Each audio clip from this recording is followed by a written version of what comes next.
Assalamualaikum warahmatullahi wabarakatuh.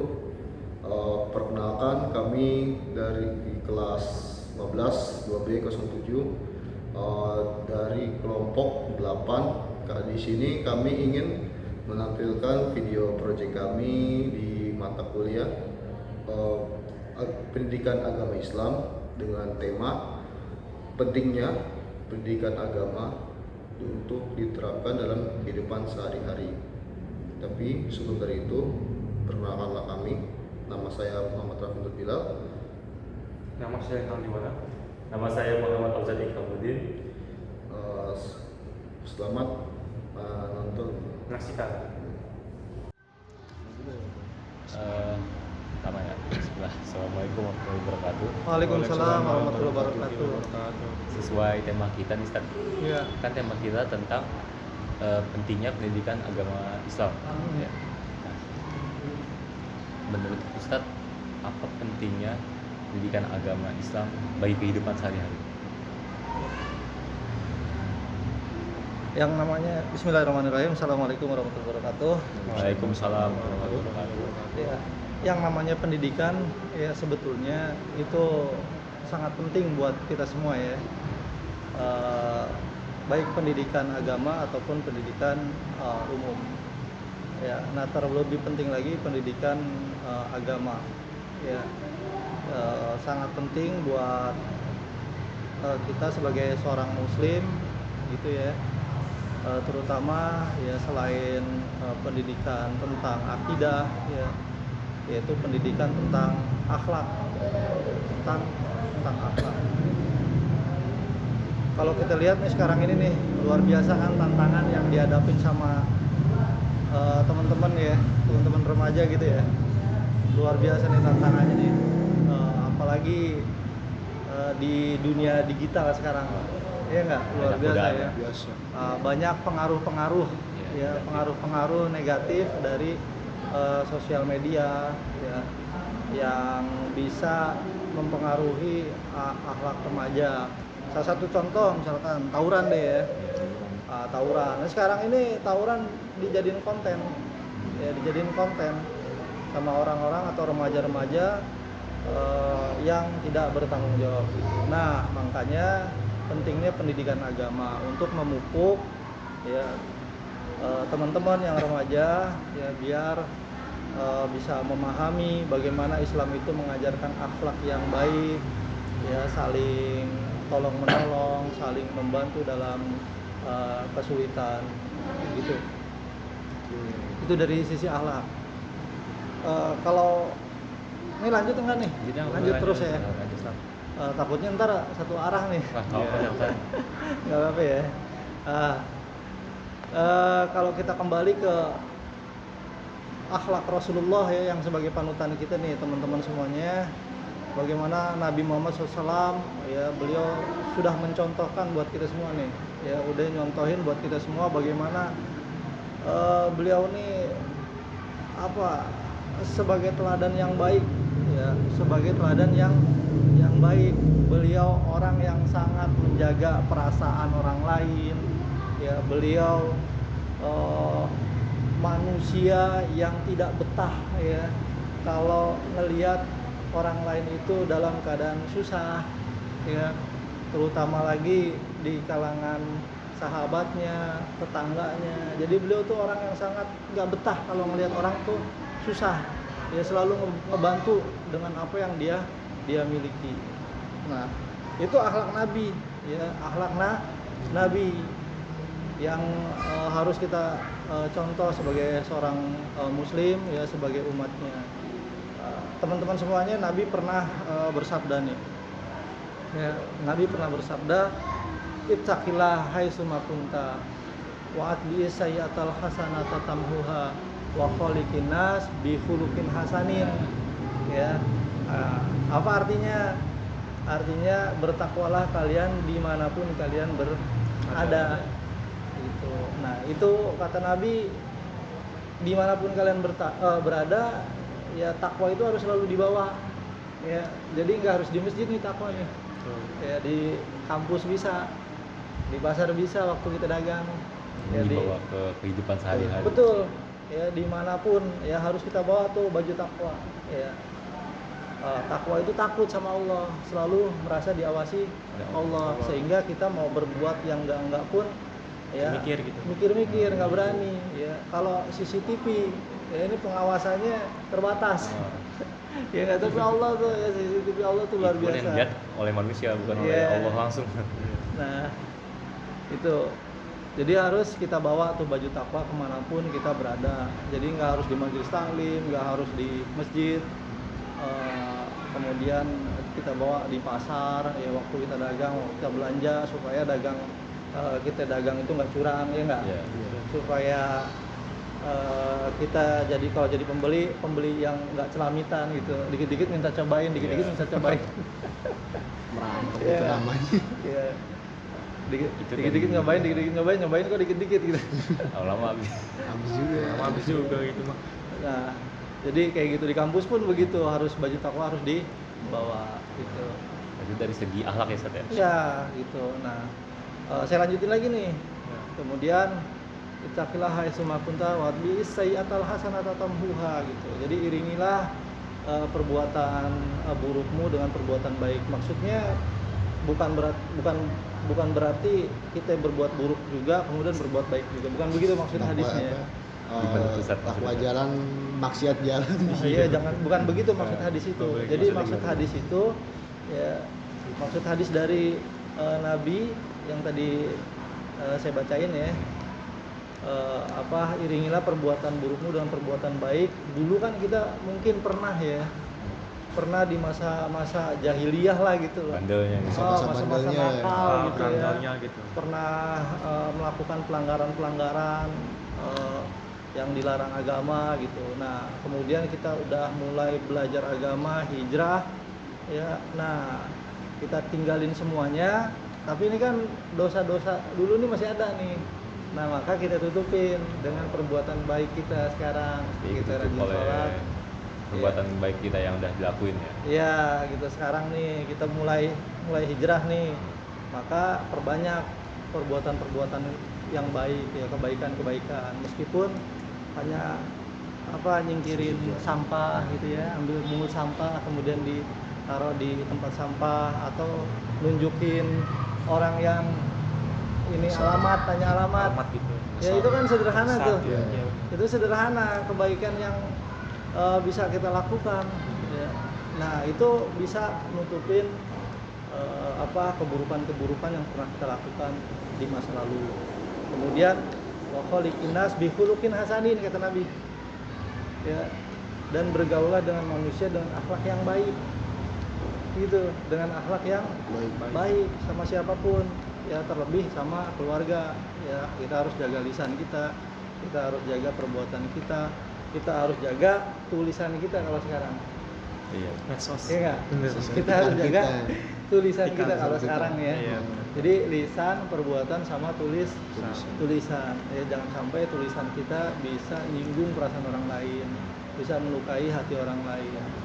Nah, itu yang mesti kita jaga akhlak kita sebagai seorang muslim. Nah, itulah pentingnya kita belajar agama Islam supaya kita tahu nih akhlak Rasulullah bagaimana agar kita bisa mencontoh Nabi.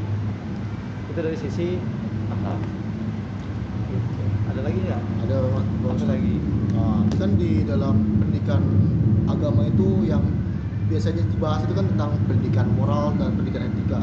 Itu bagaimana sih cara pendidikan agama itu membuat manusia itu lebih baik, lebih bermoral dan beretika gitu. Dalam hal apa tadi? Dalam bermasyarakat, misalkan di dalam masyarakat, gimana sih cara ilmu agama itu membuat seorang manusia itu menjadi versi dirinya yang lebih baik dari misalkan dari etika sama normanya. Iya, yang pertama nih kita harus betul-betul cari circle kita nih Yang ya. baik ya. Kumpulan ya. Soalnya saya pernah gitu dengar kalau kita berteman dengan penjual besi, kita Iya. bakal terkena panasnya. Baunya bau Baunya. besi gitu. Kalau kita berteman dengan penjual minyak wangi, kita akan ketularan wanginya. Iya gitu, kan ada hadis kayak gitu Iya. ya. Iya. Nah, Jadi yang pertama kita bangun itu adalah circle gitu. Teman ya. Teman gitu. Karena kata Nabi ini ada lagi di hadis lain ya, jika kalian mau lihat agama seseorang maka lihat temennya gitu. Kan kok lihat teman? Iya, karena teman bisa berpengaruh nanti gitu. Bisa berpengaruh ke pemahaman agama kita, ke akhlak kita gitu. Kebiasaan kita Iya, juga. itu ke kebiasaan kita gitu. Kalau teman kita biasa ngomong kotor, nah, ntar bisa ke bawah-bawah tuh kita Cerminan ngomong juga kotor tuh. tuh. Nah, Ya. bisa. Bahkan seorang entrepreneur juga ya, seorang entrepreneur motivator nih, kalau lo mau tahu ya penghasilan seseorang maka lihat temennya. Itu dari sisi dari sisi entrepreneur nih, motivasi buat entrepreneur. Jadi kalau kita mau tahu penghasilan orang lihat temennya gitu. Kalau temennya penghasilannya sekian juta, misalkan 5 jutaan, nah berarti dia kisaran gitu juga. Tapi kalau dia teman-temannya nih sekumpulan misalkan dia penghasilan ratusan juta, bisa jadi dia penghasilannya ratusan juta. Nah begitu juga dalam hal agama ya, jadi circle kita itu bisa mempengaruhi kita, itu yang pertama. Makanya harus teman-teman nih, kita semua nih harus pinter ya cari teman, bukan membatasi juga sih ya. Boleh lah gitu, misalkan sekedar kenal ya, sekedar kenal aja boleh gitu. Tapi ya untuk dijadikan teman akrab ya harus selektif. Kalau saya ya, kalau saya, menurut saya itu harus selektif untuk dijadikan teman akrab, karena nanti dia bisa mempengaruhi ya mempengaruhi moral kita nanti. Terus yang kedua, rajin datang ke majelis taklim. Itu rajin datang ke majelis taklim, hadiri kajian-kajian ya. Nah itu nanti bisa selain menambah wawasan ya agama Islam kita, itu juga bisa mempengaruhi nanti ya tingkat spiritualitas kita terhadap agama ya. Ibadah kita juga bisa pengaruh nanti, semakin semangat ya. Kita juga bisa semakin tahu bagaimana akhlak-akhlak yang harus kita terapkan di dalam kehidupan sehari-hari ya, sebagaimana yang dicontohin sama Nabi Muhammad SAW. Jadi dua hal itu yang harus kita perhatiin ya, supaya tadi ya Vi ya, bagaimana Jadi, kita bisa jadi diri kita yang lebih baik. ya ningkatin pribadi kita yang lebih baik ya, bisa lebih paham agama lagi, yaitu tadi ya. Ya, Ustadz, saya mau nanya nih. Berarti ini kan semua kan tentang ini kan, tentang menjadikan agama itu buat kehidupan kita sehari-hari kan. Nah, itu dari apa? Dari antara kita ke Tuhan, terus kita ke masyarakat sekitar. Benar kan? Yang di mana itu tuh untuk mengejar akhirat kan, Ustadz. Iya. Nah, kita kan hidup di dunia nih, yang dimana kan kita kan juga perlu mengejar dunia kan, kayak misalkan cari nafkah gitu, membantu orang-orang ataupun belajar gitu. Nah, menurut Ustadz tuh penting mana gini yang perlu kita dahuluin antara sisi akhirat atau sisi dunia? Kalau bicara mana yang mesti kita pentingin ya, akhirat atau dunia, ya pentingin akhirat gitu ya, karena itu kampung halaman kita tuh Betul. ya, tempat dimana kakek kita ya Nabi Adam diciptain ya, dan pernah tinggal di sana ya, karena digoda iblis ya, Nabi Adam kemudian Allah turunkan ke bumi. Nah kita harus balik lagi nih ke kampung halaman, tempat di mana manusia pertama diciptakan gitu. Namun perjalanan ke sana itu nggak gampang ya, nggak penuh liku-liku, penuh Tantangan gitu ya, penuh rintangan yang harus kita lewatin. Nah, bagian dari etape perjalanan menuju ke sana adalah dunia yang harus kita lewatin gitu. Ya. Nah, dunia inilah tempat kita mempersiapkan bekal untuk ke kampung halaman kita gitu. Nah, di dunia ini tempat kita beraktivitas ya, baik aktivitas ibadah dalam bentuk ta'abud kita kepada Allah ataupun dalam bentuk hubungan sosial bermasyarakat ya. Apapun yang dilakukan oleh seorang muslim ya, kalau semuanya itu diniatkan untuk kebaikan, maka itu bisa jadi pahala kebaikan, bekal kita nanti buat akhirat kita ya. Meskipun ya, bukan meskipun sih, Dan bagian dari kebaikan yang bisa kita lakukan adalah salah satunya adalah bekerja, ya, bekerja, cari nafkah, ya, sebagai bentuk tanggung jawab kita kalau sudah punya keluarga, ya. Kalau teman-teman semua ini belum berkeluarga kan. Nah, salah satu bentuk ya tanggung jawab teman-teman sebagai mahasiswa adalah belajar, gitu. Nah, dari belajar ini kita dapat ilmu yang kemudian ilmu tersebut bisa bermanfaat buat orang lain, itu kebaikan. Ya, jadi apapun aktivitas yang dilakukan seorang muslim, kalau semua diniatkan untuk kebaikan, insya Allah itu jadi bekal pahala buat kita semua menuju kampung akhirat. Makanya pernah tuh Sayyidina Umar nih ceritanya ya, lagi keliling, banyak orang kumpul di masjid, gitu. Banyak orang kumpul di masjid nih. Kemudian Sayyidina Umar bin Khattab langsung nanya, kalian pada ngapain di sini nih ngumpul-ngumpul? Ya, pada ngapain ngumpul ini? Bahasa kita ya. Bahasa kita aja nih kurang lebih. Sayyidina Umar nangkepnya begitu. Ya, kita di sini barangkali ada yang rezeki Allah ya kasih makanan ya kita makan gitu. Kemudian Sayyidina Umar ngelihat ada seseorang yang pakaiannya rapi deh, pokoknya bersih deh. Kemudian kamu juga apa yang di sini? Kamu nggak kerja, dia pengangguran, katanya. Pengangguran, nggak mau cari kerja. Kemudian kata Sayyidina Umar, seketika itu ya nilai orang tersebut di mata Umar ya menjadi tidak bernilai.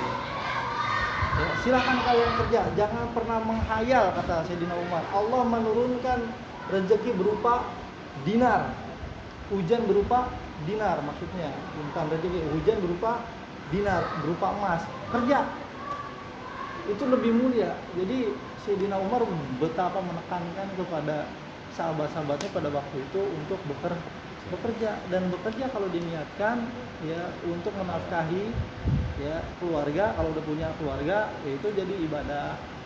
Teman-teman pelajar, mahasiswa belajar, cari ilmu ya diniati untuk kebaikan, ilmu yang bisa bermanfaat, itu ibadah.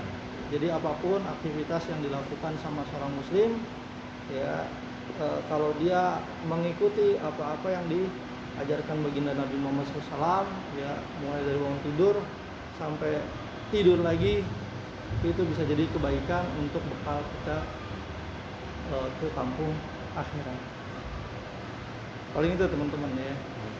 Berarti menurut Ustaz tuh kita tuh sebagai muslim tuh harusnya kita mengejar akhirat dan mengejar dunia juga ya. Dunia dapat, akhirat juga dapat Ustaz ya. Gini, kejarnya akhirat. Ya, kejarnya akhirat. Cuman karena kita di dunia dan dunia ini tempat kita siapin bekal gitu menuju akhirat. Maka segala aktivitas yang ada di dunia ini ya, maka kita harus pastikan itu mendatangkan kebaikan buat kita gitu. Jadi untuk kepentingan akhirat ya kita siapin di dunia bekalnya gitu. Gitu. Mau itu dalam hal ta'abud kita kepada Allah ataupun dalam hal kita bersosialisasi di masyarakat.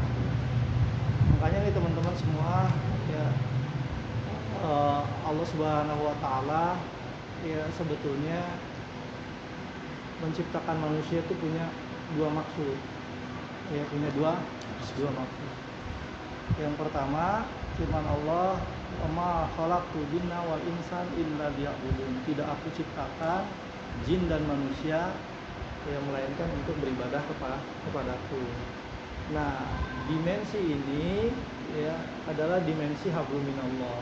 Diciptakannya manusia. Kita dimensi untuk mendekatkan diri kepada Allah. Caranya gimana? Caranya sholat kalau sebagai orang muslim ya.